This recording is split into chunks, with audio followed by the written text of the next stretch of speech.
Good morning and welcome to another episode of Costa Rica Real Estate and Investments with me, your host, Richard Begson. This is episode 31. Today, we're going to be talking to David Karr, top realtor and owner of CP Properties in Jaco. If you guys remember, we'd spoken to him maybe about 20 episodes ago. So just trying to get a bit of an update here from David about kind of what's going on in the Jaco, Playa Hermosa area, as well as also answer some of your questions that you guys had emailed into me. Today, we're going to be covering kind of security, when you have a property and you kind of leave the country, how that you make sure that it's kind of secured, you need to worry about it, what things you can do. And also we'll touch a little bit on vacation rentals again as well, just because I know there's quite a few people out there looking to make an investment here in Costa Rica. Remember, if you guys do have any questions, feel free to put it in the comments, or you guys can email me directly as well at richard@costaricareit.com. That's richard@costaricareit.com. I always reply back to everyone personally, so feel free to send me anything that you guys want to. But let's get straight into it. Morning, David. How are you doing? Good. How are you? Very good. How's the weather in Jaco today? Oh man, it's been beautiful lately. Yeah, today's another gorgeous day. It's all green. We've had some rain, but beautiful sun. It's really nice. I tell you, when I think about the weather, because I'm from England, all we ever talk about is the weather because you just no idea it's going to change. One day it's sunny and then it rains for like weeks on end. And sometimes I'm just like, wow, I wish I was looking out the window the other day and I was like, what's the difference between Costa Rica and the UK? And I think the rest of the world is Costa Rica. You just know the sun's going to shine every day here. You're going to wake up and at some point during the day, you're going to have a couple of hours of sun. Yeah. No, and this time, I think a lot of people get confused thinking, oh, well, I heard it's rainy season. It's like, yeah, we might get some rain, but you're still going to have pretty much sun every morning, afternoon. And if anything, most of us like the rainy season because it's more green, right? Yep. Well, and it cools down as well. It gets it's warm during the day and then it rains, it cools down. A lot of the wildlife comes out. But for me, I love it because it's the most beautiful time of the year. All the flowers are out, the wildlife is out, the birds are out. It really is spectacular. So, well, David, since we last spoke, we spoke a couple of months back there. I know you and I have been kind of chatting backwards and forwards, but what's been happening in the Jaco, Playa Hermosa area? So since we talked, right, that, when I think the last time we talked about the market being very busy and active, it really hasn't slowed down. So nothing's really changed as far as the pace and the activity level. And we continue to see a lot of sales, a lot of movement, a lot of interest. And now, and that was kind of one of the things I want to kind of mention to you is what's changing now. I think I might have mentioned before, inventory was something that I was kind of concerned about. Yep. The pace we were going, and it's really starting to kick in. We're really, I've had a lot of situations where now all of a sudden I don't have what people are looking for, period. Before it was always, okay, I only have a few options. Now, in some cases, yeah, there's none. There's, different buildings, different developments where literally there's none left for sale in certain communities. Well, you and I were out a couple of weeks ago. I had a client who had asked me to him find something in Costa Rica, and again, we'd scoured the whole country, and we came down to Jaco, explored Jaco. They absolutely loved it, just because I think the value for what you can get beachfront there is, it's spectacular. But also is, I was just trying to think are there any new projects happening in the area? We went to see that Ciudad del Mar, which I thought was very, very interesting. But what are you hearing about future projects? Because if inventory is running out, what are you going to sell? Yeah, in theory, right, it's got to happen. There's got to be some new development coming. There's rumors. There's some things that I believe are in the works. Obviously, nothing concrete, solid yet. And that will be something we all welcome. We all need it and want it. But I don't know how much that solves necessarily what people are looking for. There's a couple issues with it. Pre-construction is always something that people are a little apprehensive with. And rightfully so, right?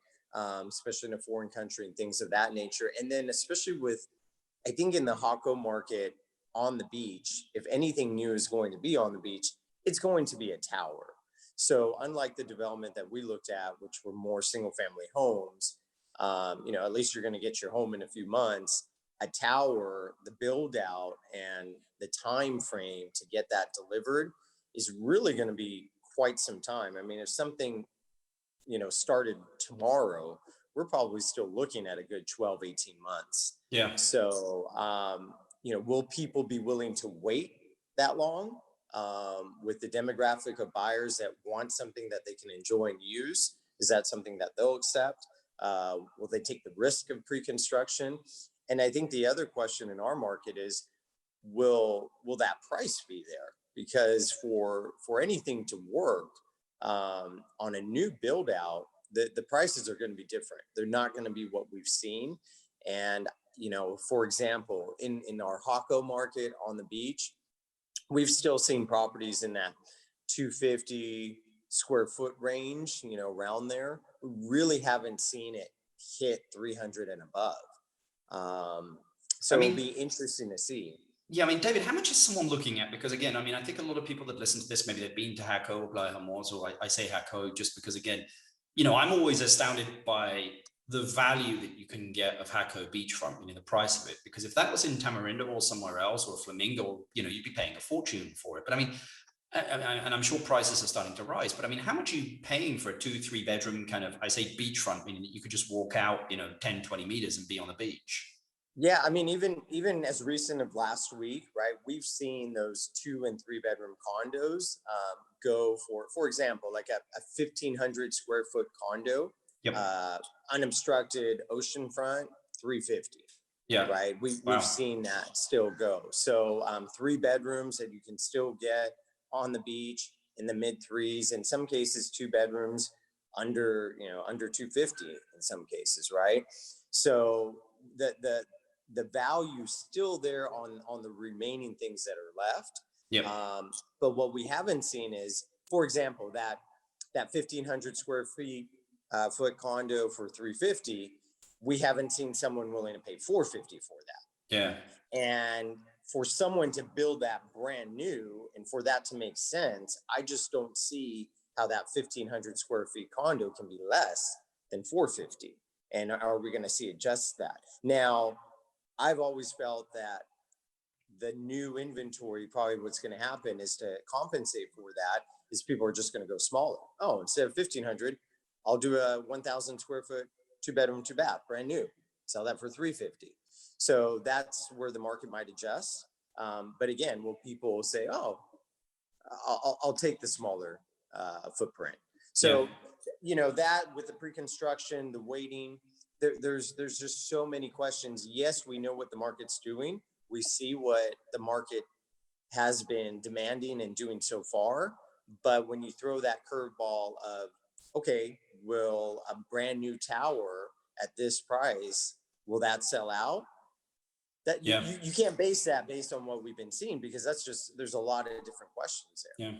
Well, I mean, the advantage, again, if I'm correct, of buying in Jaco is, again, it is very close to the ocean there, but it's also titled as well, right? It's not concession when you're buying in those condos.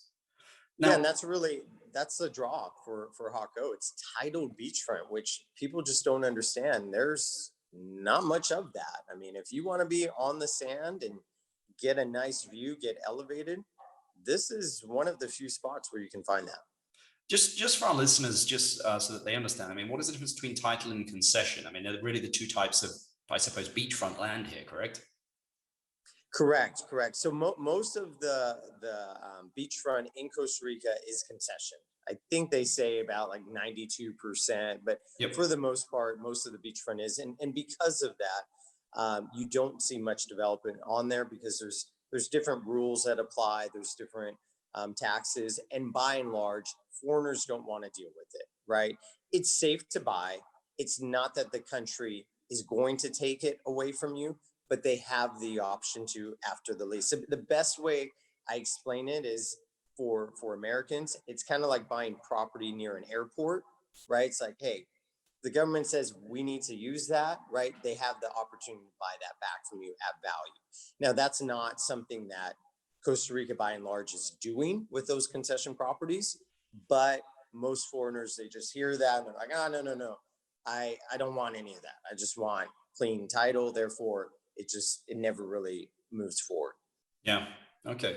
Well, I think that's great for the listeners to understand. I mean, a title is basically you own that piece of land, whereas a concession here is you're kind of renting it from the government. Typically, depending on the status, 7 to 20 years, depending on how you structure it. I mean, again, just because I think the Costa Rican has to own 51% of it, or at least a resident that's been here over a number of years in order to have that 20-year. But there are ways around that. But yeah, I mean, it's a little riskier. But again, a lot of the hotels here are all built on concession land, right?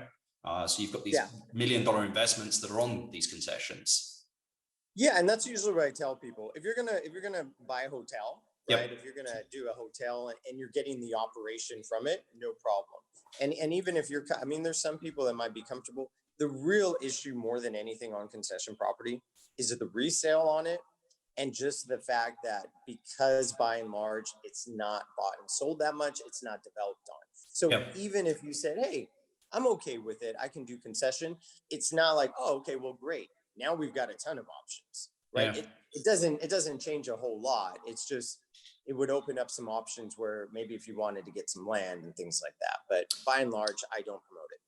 Yeah, I'm working with a hotel down in the Osa Peninsula at the moment that is even before concession. They have a derecho, a right to the land, which they've been on for 20 years. Now they're turning it into a concession because we're about to release some investment bonds for that property to take it up a notch, because we really want to do like a luxury Osa Peninsula project down there. For listeners that don't know where the Osa Peninsula is, it's probably one of the most biodiverse areas in the planet, and definitely here in Costa Rica. So yeah, we're going through that process of registering all the concessions, going through the concessions, just so that we're going to be building villas in the back there. So it's going to be interesting to see where that goes, because there's the municipality, the ICT.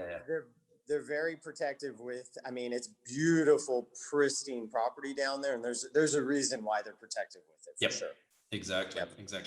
Well, anyway, jumping back to Jaco here, I mean, describe the type of people describe Jaco to people. I mean, what's the benefit of living there? Who are the people that typically that come to Jaco? What do they like about the area? I mean, it's known as being kind of a bit of a party town. But I've even seen that changing. But like, describe Jaco. I mean, what types of people typically look at buying, investing, or living there?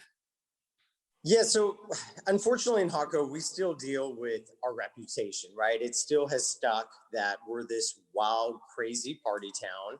I mean, if you were to read certain things online, you would think that we're a cross between Bourbon Street and the Vegas Strip, right? I mean, you would just think that this is this huge, built up, crazy, wild party town. And I always tell people, as built up as we are, we have no traffic lights. So, I mean, that gives you an idea how we're still a small little town. And yeah, there's things to find if you're looking for, right? If you want that party scene, it's here. It's not loud. It's not in your face. This is by and large still a great spot for families and for the masses. And they come here all the time. And that's what they always say. I heard Jaco was this, but I didn't see it. Oh, someone told me Jaco, be careful for this. And I didn't have any problem. So a lot of it, unfortunately, is just reputation. And I feel a lot of it too is our competition, because I find that a lot of times when people come here in the Central Pacific and then also look at Guanacaste, a lot of times people decide and choose this area. So I think a lot of people don't want people to come this way because they know that they'll end up choosing this area for either vacation or real estate or whatnot. So I think that gets a lot of it too. People just like to kind of throw those jabs in, talk people away from coming here. But you guys have a pretty solid rental market there as well. I mean, usually when we've looked at, stuff together, I mean, it's 3 to 5% returns. I mean, which is pretty solid, and it doesn't change much, right?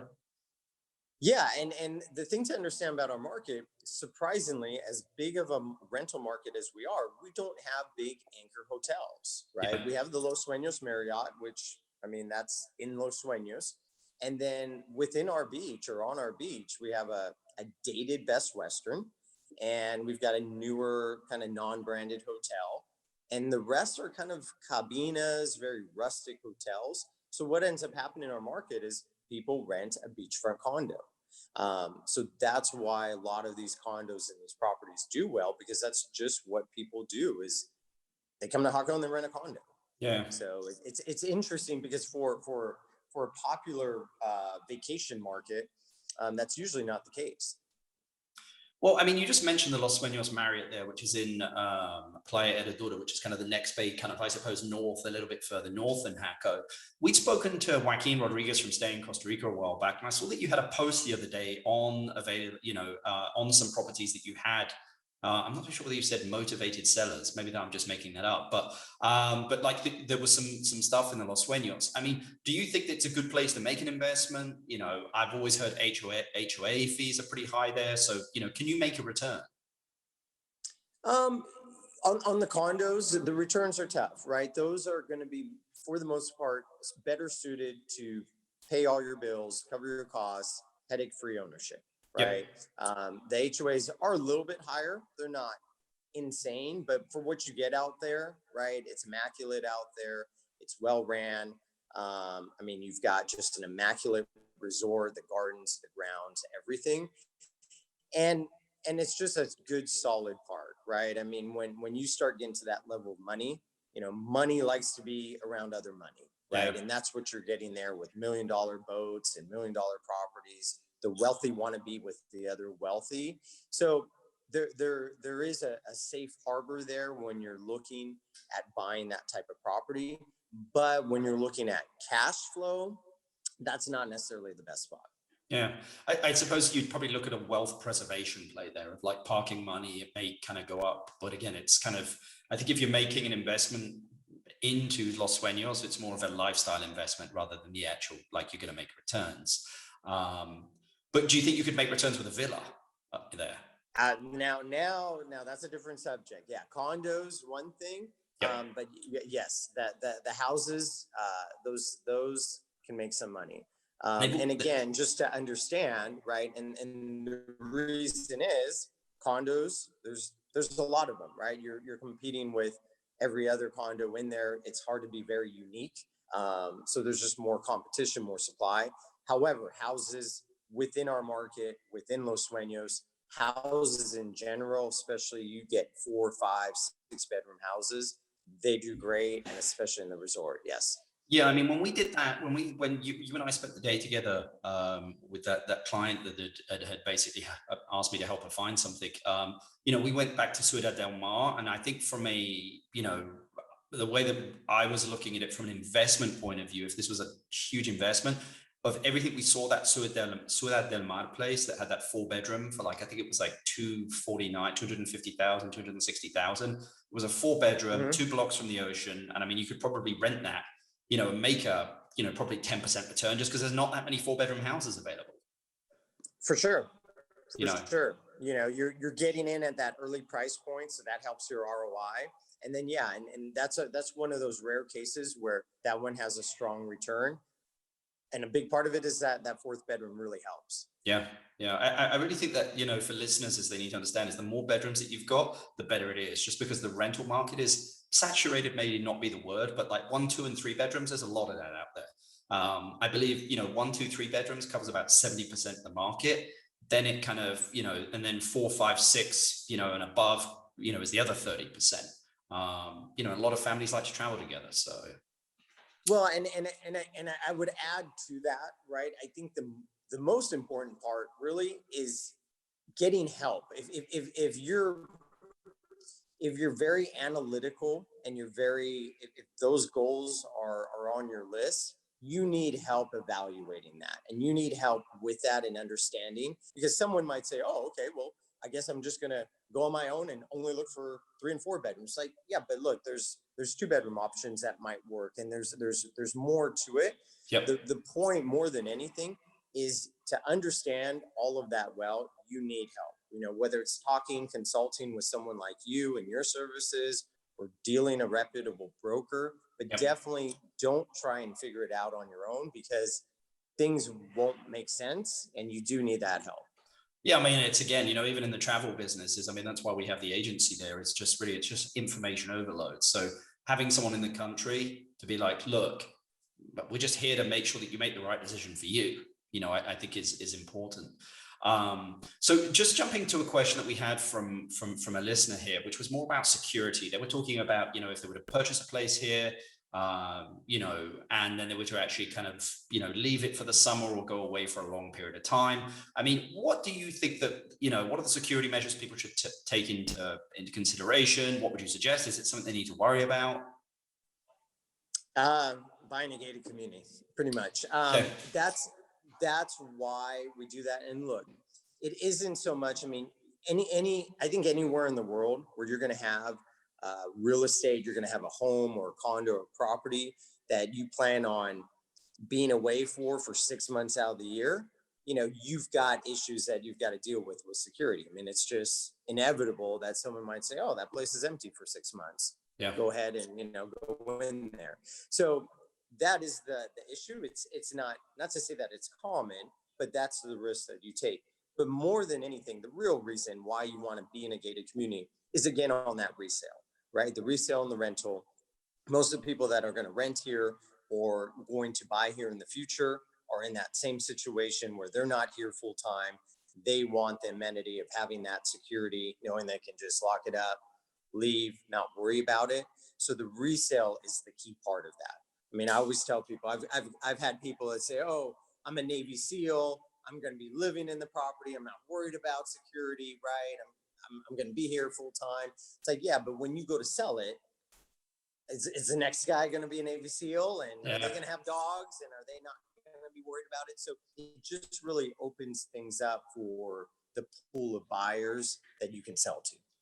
Yeah, I mean, two comments there is, number one, which I think a lot of people don't think about, is they get caught up in the moment and don't think about their exit strategy. I was with a client a few months back, and my advice to her was, don't buy the first thing you see. She did not listen to me. She ended up buying, but then she was like, well, Richard, can you give me a reason why I should buy this? And she got such a great deal that I was like, look, your exit could be very quick at the same price or more than what you paid for it, just because it was a spectacular property we found her. But then also is from the security aspect is, I mean, again, Costa Rica, nothing really happens here. I mean, yes, there is petty crime, which is typically what it is, but major crime is not. I think that people are more, I would say, safe here than they probably are in their hometowns. I mean, again, it's petty stuff. You leave your bag on the beach and go swimming, you come back, your bag's not there. Well, of course, I mean, just that's going to happen anywhere. Or you leave your front door open here, and you're not in a gated community. Of course, someone's going to look in and potentially grab something, because I think that people are living in this level of luxury that, I suppose that some locals potentially, or, people are not used to. So they're like, I want some of that. And if you allow them to do it, of course, they're going to do it. Yeah, no. And I think here the difference is, and unfortunately they get mingled together. Yep. Safety versus security, yep. Right? Costa Rica is extreme safety, not worried about it, right? Like, this is a very, very safe for your personal safety. Absolutely. The issues that we have in regards to security are your personal items, your personal property. Those are the things that you need to protect sometimes and look after. And even then, you're right. It's not rampant. It's not like, oh my gosh, your doors unlocked, or you're not in a gay community, you're going to get ransacked. That's not necessarily the case where it's rampant. But it's just more, it could happen, so it's all about having a deterrent here. And if you have the deterrent, that usually is all you need. Well, I mean, maybe I've already answered this question, but I mean, if you were looking for, I'm going to say close to a 10% return in your market, where would you be looking? And is it even possible? Or close to it? 10% pushing. I mean, that you are doing as good as you can get. 10% for you to get there, you're going to need to buy right. You're going to need to be on all cylinders, and you're going to have to be doing it on your own. So it's there, but it's tough to find. Okay. I think a better expectation is going to be in that 4 to 6% range. And again, even then, to do that, you're probably going to have to put some sweat equity into it, doing some things on your own. Yeah. Well, I mean, let's just jump back to that Ciudad del Mar place, just because that was very interesting for me. I mean, if you could buy that four bedroom at say 250,000, I mean, how much do you think you could How much do you think you could return as a vacation rental, and how much do you think you could return as a kind of mid to long-term rental? Yeah, so on a vacation rental, for example, in that 4-bedroom, Yep. you should be somewhere, I would project, right, in that 25 to 35,000 range is, I think, a very, very safe expectation and number, right? Yep. So your holding costs on something like that is going to be, with taxes and HOAs, about 3,000 a year, not a whole lot. Yep. And then you've got some utilities, things of that nature, cleanings, whatever. I don't think that you'll spend $10,000 a year in your holding costs, right? You're probably going to be more like 8, but let's call it 10, right? And now all of a sudden, let's do the lower number at 25. Quick numbers, we've got 15 that you're netting, Yep. right? On a $275,000 investment. So those numbers aren't too far off. However, where that number gets skewed is if someone's in the middle, right? If someone's in the middle, then they're pretty much taking that whole margin. Yeah.